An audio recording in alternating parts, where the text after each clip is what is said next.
Lavoisier a dit « Rien ne se perd, rien ne se crée, tout se transforme ». Mais cette transformation, c'est une transformation physique ou une transformation chimique? Prenons deux exemples. Un toit en cuivre qui devient vert ou des glaçons qui fondent. Dans les deux cas, on constate une transformation de la matière. La matière est ce que l'on voit à l'échelle macroscopique. Mais pour différencier ces deux types de transformation, il faut regarder les constituants de la matière, c'est-à-dire les atomes, les ions ou les molécules. Une transformation de la matière est une modification des espèces chimiques entre le début et la fin d'une transformation chimique, c'est-à-dire entre un état initial et un état final. Si on prend le glaçon qui fond, au départ, nous avons de l'eau à l'état solide et celle-ci se transforme en eau à l'état liquide. Mais cela reste de l'eau.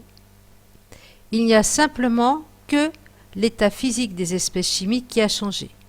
On dit que c'est une transformation physique. Maintenant, si on prend les toits de l'opéra, au départ, on a du cuivre et au fil du temps, on obtient de l'oxyde de cuivre qui a cette couleur particulière qui est verte. Dans l'état final, on a de nouvelles espèces chimiques qui n'étaient pas présentes au départ. Dans ce cas-là, on a une transformation chimique. Donc, le glaçon qui fond, c'est une transformation physique. Le toit en cuivre qui verdit, c'est une transformation chimique.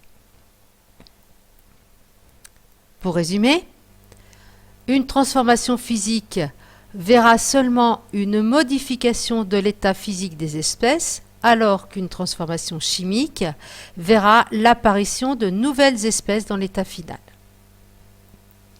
Autre chose aussi que l'on peut constater, généralement une transformation physique est réversible, ce qui n'est pas le cas d'une transformation chimique.